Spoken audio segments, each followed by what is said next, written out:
Educational videos के लिए subscribe कीजिए जीनियस एकेडमिक्स को और साथ ही बेल आइकन को प्रेस कर लीजिए। Hello my genius family, this is Purushottam here welcoming you to genius academics. तो आज हम हमारे लाइफ प्रोसेसेस चैप्टर के लास्ट पार्ट पर पहुंच चुके हैं and our today's topic is excretion. Now what is excretion? Excretion का सिंपल मीनिंग क्या है, पहले तो ये देख लेते हैं। तो एक्सक्रीशन का सिंपल मीनिंग होता है to remove waste from the body. Harmful metabolic waste को हमारे बॉडी से बाहर करने की जो प्रोसेस है उसी को हम बोलते हैं एक्सक्रीशन। अब देखिए इसको डिफाइन कैसे करेंगे हम। Excretion is a biological process involve in the removal of nitrogenous waste from the body. Excretion एक बायोलॉजिकल प्रोसेस है जिसकी मदद से हम हमारे शरीर से बाहर करते हैं नाइट्रोजनस वेस्ट को। अब क्या जरूरत है वेस्ट को बाहर करने के लिए, नाइट्रोजनस वेस्ट को? तो देखो ये जो नाइट्रोजनस वेस्ट होता है ना, ये हमारे बॉडी के लिए पॉइजन की तरह काम करता है। They are highly toxic. वो अगर हमारे बॉडी में एक्यूमुलेट होने लग जाएंगे तो वो हमारे डेथ का भी कारण हो सकते हैं। इसीलिए हमारी बॉडी नाइट्रोजनस वेस्ट को बाहर कर देती है क्योंकि वो हमारे बॉडी के लिए हार्मफुल है। They work as a toxic for our body. अब देखो 1 मार्क्स के लिए क्वेश्चन आ सकता है कि ह्यूमन बॉडी नाइट्रोजनस वेस्ट को बाहर करती है किस फॉर्म में? इन द फॉर्म ऑफ यूरिया। अब देखो हमारे बॉडी में भी नाइट्रोजनस वेस्ट होता है, तो हमारी बॉडी नाइट्रोजनस वेस्ट को बाहर करती है इन द फॉर्म ऑफ यूरिया। अब देखो ये यूरिया कहां से आया, हमारी बॉडी यूरिया को क्यों बाहर कर रही है? तो देखो हमारे बॉडी में इनिशियली होता है एमोनिया। सबसे पहले एमोनिया होता है और ये एमोनिया है ना, ये हमारे बॉडी के लिए अच्छी चीज नहीं है। ये एमोनिया जो है ये जहर की तरह काम करती है। They are toxic, they are highly toxic. अब हमारे बॉडी में ये ज्यादा देर तक रहेंगे तो ये हमारे लिए नुकसानदायक हो सकते हैं। तो हमारी बॉडी क्या चाहेगी कि इसको मैं बॉडी से बाहर कर दूं ताकि ये हमें कोई भी हार्म ना कर सके। पर ये एमोनिया का प्रॉब्लम क्या है इसके साथ कि एमोनिया वाटर सॉल्यूबल होता है। अगर हमारी शरीर चाहेगी कि मैं अमोनिया को बाहर कर दूं, जब हम नेचर कॉल के लिए जाते हैं तो अगर हमारी बॉडी चाहेगी कि हम एमोनिया को बाहर कर दें तो इसकी वजह से बहुत ज्यादा वाटर लॉस हो जाएगा। एमोनिया अपने साथ ढेर सारा वाटर भी लेकर चला जाएगा, तो ये तो हमारे बॉडी के लिए नुकसानदायक हो सकता है क्योंकि हमारे बॉडी को भी वाटर चाहिए। इसलिए हमारी बॉडी क्या करती है, वो एमोनिया को बाहर नहीं भेजती, वो एमोनिया को ही कन्वर्ट कर देती है यूरिया में। ठीक है, तो यूरिया हमारा एमोनिया का ही फॉर्म है। वो एमोनिया को यूरिया में बदल देती है हमारी बॉडी। अब देखो ये यूरिया है ना, ये कम टॉक्सिक होता है इन कंपैरिजन टू एमोनिया।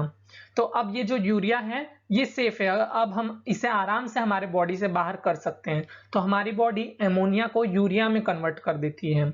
और जो हमसे भी छोटे ऑर्गेनिज्म होते हैं ना, जैसे कि बर्ड्स के लिए यूरिया भी काफी ज्यादा है। यूरिया भी अगर वो रिलीज करेंगे ना तो उनके लिए बहुत ज्यादा पानी लॉस हो जाएगा। तो इसलिए बर्ड्स क्या करते हैं, यूरिया को भी यूरिक एसिड में कन्वर्ट कर देते हैं, इन दी यूरिक एसिड। ठीक है, पर आपको इतना नहीं जानना है, आप इतना याद रखो कि एमोनिया हमारी बॉडी रिलीज नहीं करती, क्योंकि अगर एमोनिया रिलीज करेगी तो ढेर सारा पानी चला जाएगा हमारे शरीर से और हमें डिहाइड्रेशन हो जाएगी। इसलिए हमारी बॉडी एमोनिया को ही कन्वर्ट कर देती है यूरिया में और फिर हम किसको बाहर भेजते हैं, यूरिया को। अंडरस्टूड था ना सिंपल कॉन्सेप्ट। अब देखिए एक्सक्रीशन का मतलब तो हमने समझ लिया कि नाइट्रोजनस वेस्ट को शरीर से आउट कर देना, उसे हम बोलते हैं एक्सक्रीशन। अब देखो जो सिंपल ऑर्गेनिज्म होते हैं, जो यूनिसेलुलर ऑर्गेनिज्म होते हैं, वो एक्सक्रीशन को कैसे परफॉर्म करते हैं। अब देखिए यूनिसेलुलर ऑर्गेनिज्म मतलब कि ऐसे ऑर्गेनिज्म जो कि एक ही सेल से बने हुए हैं। They are made up of single cell, that we called as unicellular organism. जैसे कि एग्जांपल के लिए अमीबा, ये सब क्या है, हमारे यूनिसेलुलर ऑर्गेनिज्म हैं। अब आपसे मैं एग्जांपल के लिए एक दूं तो देखो जो हमारा अमीबा है उसके बारे में तो आपने पढ़ा है इसी चैप्टर में। तो अमीबा किस तरीके से एक्सक्रीशन करता है, उसमें भी वेस्ट होगा। अमीबा भाई लिविंग ऑर्गेनिज्म है तो उसके बॉडी में भी वेस्ट जनरेट होगा। तो कैसे वो छोटा सा सिंगल सेलुलर कैसे बाहर करता है वेस्ट को? तो वेस्ट को बाहर करता है by the process of diffusion. अब देखिए इस बार आपका एमसीक्यू भी आने वाला है भारी मात्रा में, तो इसलिए आपको ये पॉइंट्स याद रखने हैं कि अमीबा या फिर कोई भी यूनिसेलुलर ऑर्गेनिज्म है वो नाइट्रोजनस वेस्ट को कैसे बाहर करेगा, by the process of diffusion. Diffusion की मदद से क्या होगा कि उसके बॉडी में जो भी वेस्ट है वो उसके सराउंडिंग में रिलीज हो जाएगा। ठीक है, तो इस तरीके से हमारे यूनिसेलुलर ऑर्गेनिज्म परफॉर्म करते हैं एक्सक्रीशन को। अब देखिए हमने ये तो देखा कि हमारे बॉडी में एक्सक्रीशन होता है, पर क्या एक्सक्रीशन अपने आप हो जाता है? तो नहीं, हम इतने कॉम्प्लेक्स ऑर्गेनिज्म हैं, एक्सक्रीशन को करने के लिए हमारे पास एक सिस्टम होना चाहिए जिसकी मदद से हम नाइट्रोजनस वेस्ट को बाहर कर सके हमारे बॉडी से। तो जो सिस्टम है हमारे बॉडी में एक्सक्रीशन को परफॉर्म करवाने के लिए, उसको हम क्या बोलते हैं? Excretory system. तो अब हम जानते हैं ह्यूमन एक्सक्रीटरी सिस्टम में के बारे में कि किस तरीके से ये हमारी मदद करता है नाइट्रोजनस वेस्ट को बाहर करने में। तो सबसे पहले देख लेते हैं कि इसमें कौन कौन से पार्ट्स इंक्लूड होते हैं। So in excretory system in humans which parts are include? Pair of kidney. सबसे पहले 2 किडनी होते हैं, ये देखिए फिगर में आप, ये जो आपको रेडिश ब्राउन कलर का दिख रहा है ये क्या है? हमारा किडनी है। तो 2 किडनी होते हैं, पेयर में होते हैं, एक ये रहा, एक लेफ्ट साइड एक राइट साइड होता है। उसी तरीके से पेयर ऑफ यूरेटर होते हैं, ये देखिए ये जो आपको दिख रहा है ना किडनी के नीचे ट्यूब लाइक स्ट्रक्चर, ये हमारा क्या है? यूरेटर है, ये दोनों साइड होगा। ठीक है, पेयर ऑफ यूरेटर। देन आता है हमारा यूरिनरी ब्लैडर, ये आपको ये जो पाउच लाइक स्ट्रक्चर दिख रहा है ना पाउच की तरह, ये हमारा क्या है? Urinary bladder. एट लास्ट हमारा ये जो आपको टिप दिख रही है ना, इधर से ही हमारा यूरिन बाहर जाएगा। अभी हम ये भी देखेंगे पूरे इसके फंक्शंस। ये है हमारा यूरेथ्रा। ठीक है, तो ये हमने पार्ट्स देख लिए कि कौन कौन से पार्ट्स इंक्लूड होते हैं। अब आइए इन पार्ट्स के बारे में जानते हैं, क्योंकि इधर से एमसीक्यूज बनना तय है। अब आइए एक एक करके हम पार्ट्स के बारे में जान ले, हमारे एक्सक्रीटरी सिस्टम के पार्ट्स को। तो सबसे पहले हमारा आता है किडनी। तो देखिए किडनी कहां पर होते हैं? Where are they located? So the kidneys are located in abdomen cavity, one on either side of backbone. अब ये एब्डोमेन कहां पर है हमारे बॉडी में? तो जो हमारे चेस्ट के नीचे वाला पोर्शन है ना, और जो पेल्विक रीजन के ऊपर वाला पोर्शन, उसको हम बोलते हैं एब्डोमेन। और इसी एब्डोमेन में हमारा प्रेजेंट होता है kidney, one on either side of backbone. एक बैकबोन के राइट साइड पर होता है और एक बैकबोन के लेफ्ट साइड पर होता है। बैकबोन हमारा ये जो रीढ़ की हड्डी है ना बैकबोन, तो उसी के एक राइट साइड होता है एक किडनी और लेफ्ट साइड होता है एक किडनी। इस तरीके से 2 किडनी प्रेजेंट होते हैं हमारे एब्डोमेन में। ये हो गई किडनी की लोकेशन। 1 मार्क्स के लिए ये सारे पॉइंट्स याद रखिएगा। Kidneys are located in abdomen. अब देखो किडनी किस शेप के होते हैं? They are of bean shaped. आपने राजमा देखा होगा, तो राजमा शेप के ही होते हैं हमारे किडनी, आप फिगर में भी देख सकते हैं। तो ये राजमा की तरफ दिखते हैं, which we called in English bean shaped. अब देखो kidney produces urine as a nitrogenous waste in the form of urea. अब हमारा किडनी ही प्रोड्यूस करता है यूरिन को, किडनी के अंदर ही यूरिन प्रोड्यूस होता है। अभी हम इसको भी देखेंगे। अब देखो यूरेटर। अब किडनी के बारे में हमने जान लिया। किडनी के बाद दूसरा पार्ट कौन सा आया? यूरेटर। ये जो आपको दिख रहा है ना ये ट्यूब की तरह, ये हमारा क्या है? यूरेटर है। अब देखिए ये यूरेटर जो है वो मदद करता है यूरिन को पास करवाने में किडनी से यूरिनरी ब्लैडर तक। किडनी के अंदर यूरिन बन गया, यूरिन जो कि हम पास आउट करेंगे।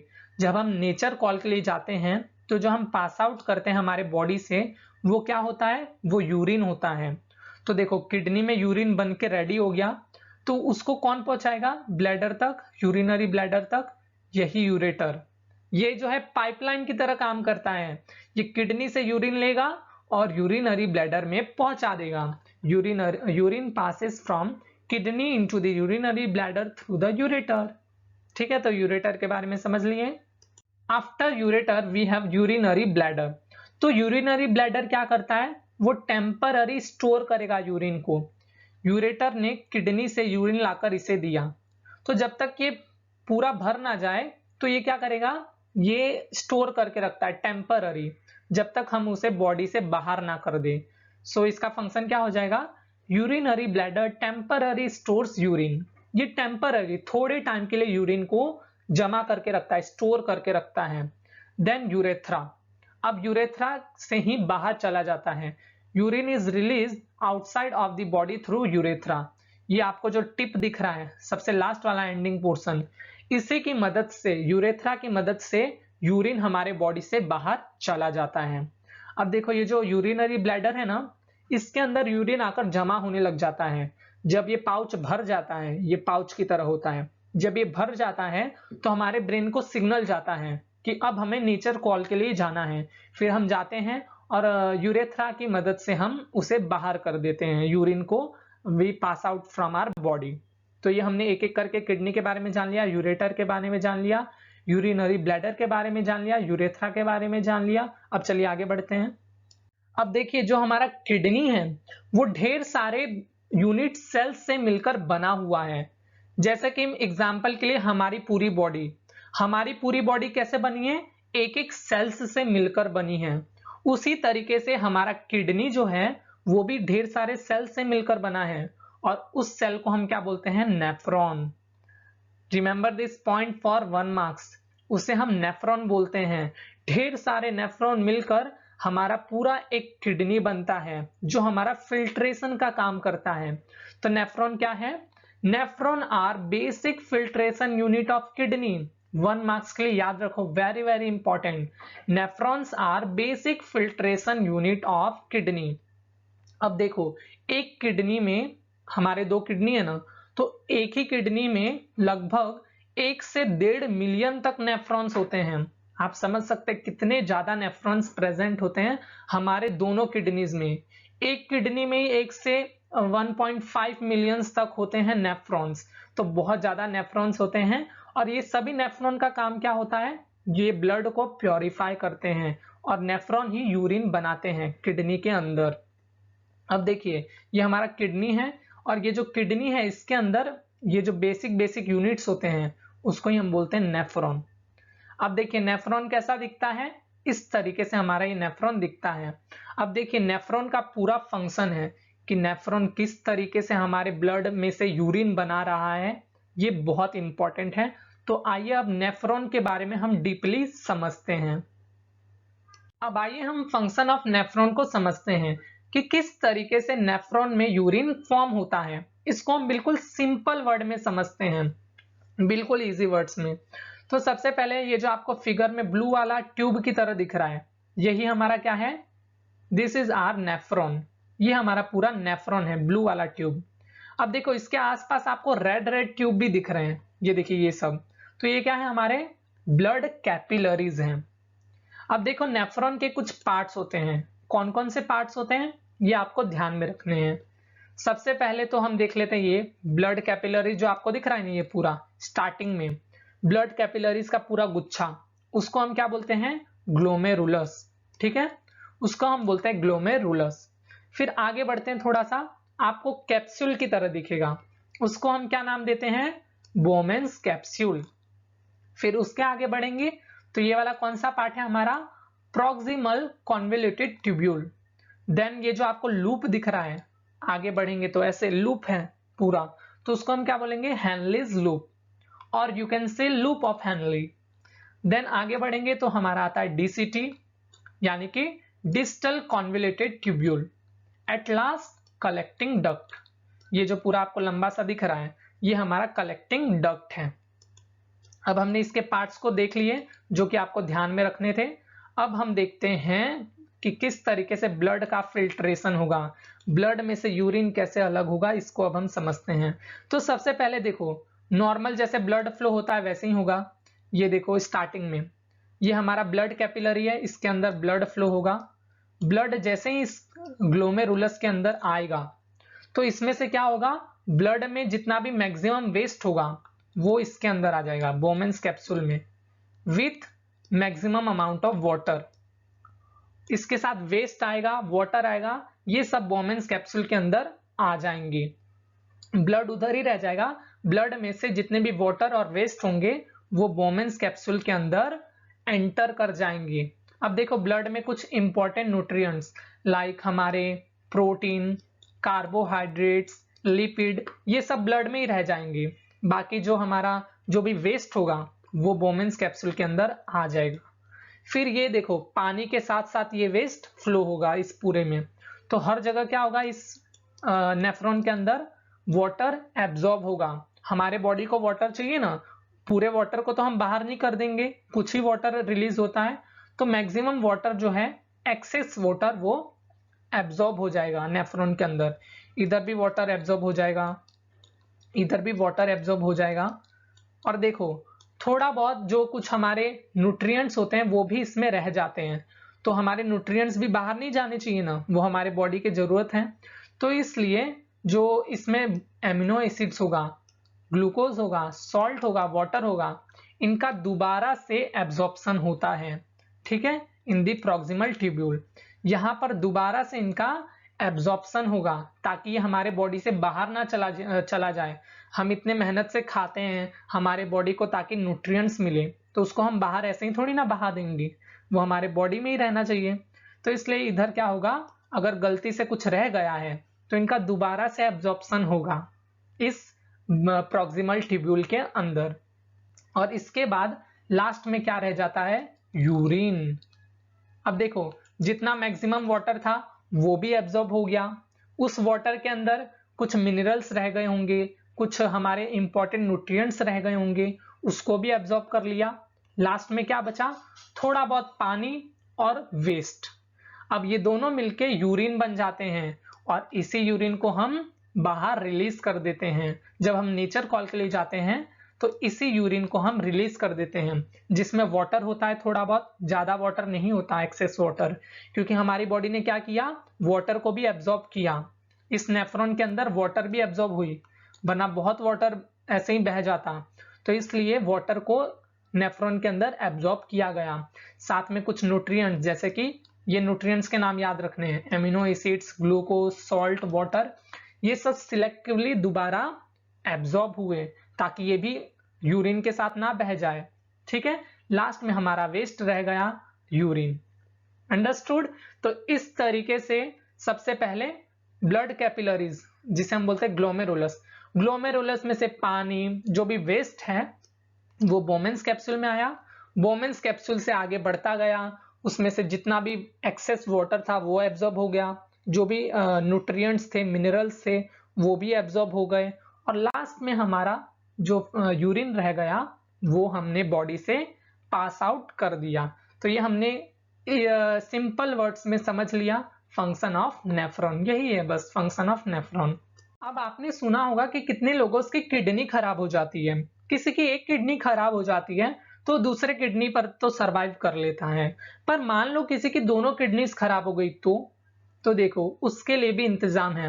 हम उसके लिए यूज करते हैं आर्टिफिशियल किडनी की, जिसकी मदद से हम, जिस पर्सन के दोनों किडनी खराब हो गई है, उसके ब्लड को हम प्योरीफाई करते हैं, उसका फिल्ट्रेशन करते हैं, और उसको हम बोलते हैं प्रोसेस ऑफ डायलिसिस।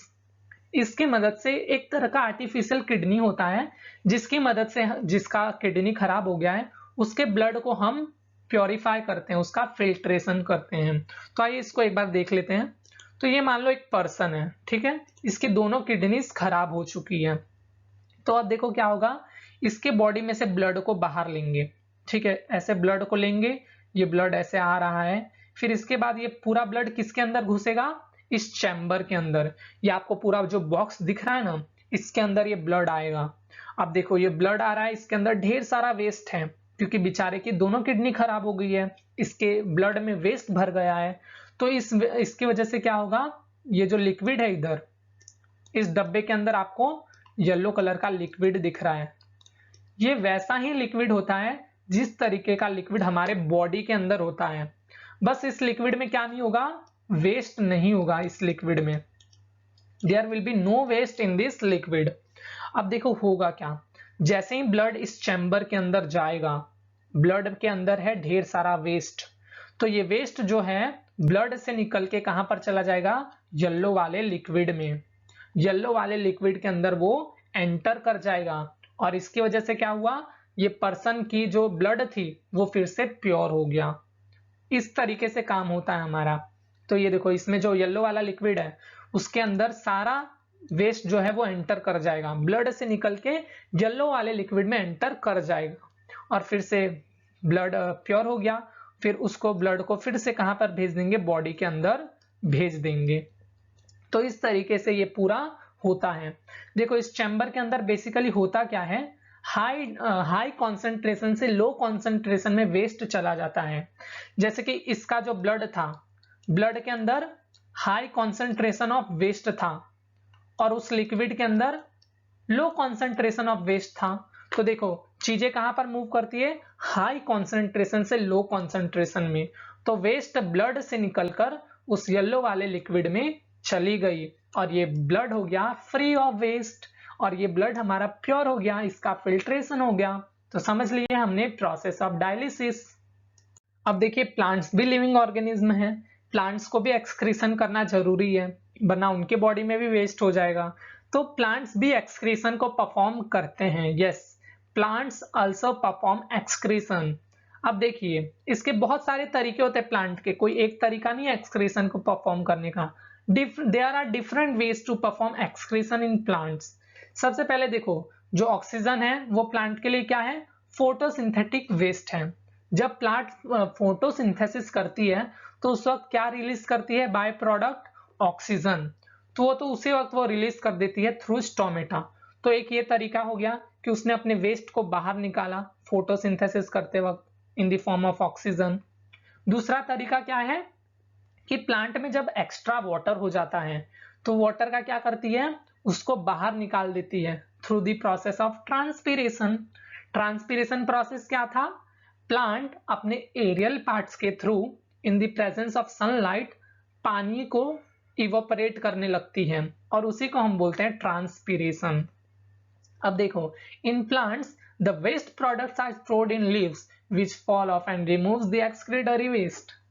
अब कुछ प्लांट्स पता है क्या करते हैं, वो एक लीफ मान लो एक पर्टिकुलर लीफ है, उसके अंदर सारा वेस्ट भर देंगे। ये लीफ है, मान लो मेरा ये हैंड ये प्लांट का लीफ है, इसके अंदर सारा वेस्ट भर देंगे। जब इसमें पूरा वेस्ट भर गया तो प्लांट इस लीफ को गिरा देगी। ठीक है, तो देखो प्लांट से जब वो लीफ टूटकर गिरा तो उस लीफ के गिरने के साथ साथ सारे वेस्ट भी गिर गए। समझ गए, तो इस तरीके से प्लांट भी करती है, एक ही लीफ में सारा कचरा भर देगी और उस लीफ को गिरा देगी, फॉल ऑफ करवा देगी, तो वेस्ट भी निकल गया प्लांट से। इस तरीके से भी प्लांट करते हैं excretion. Then other waste products are stored as resins and gums in old xylem. अब कुछ प्रोडक्ट्स जो हैं वो रेजिन्स और गम्स के भी फॉर्म में ओल्ड जाइलम में स्टोर हो जाते हैं। ओल्ड जाइलम, जाइलम क्या था हमारा, ये हमारा डेड सेल होता है। ठीक है, जाइलम के थ्रू ही हमारा वाटर जो है पास होता है। तो जाइलम डेड सेल होते हैं, तो इसमें भी प्लांट स्टोर कर लेती है इन the form of resins and gums.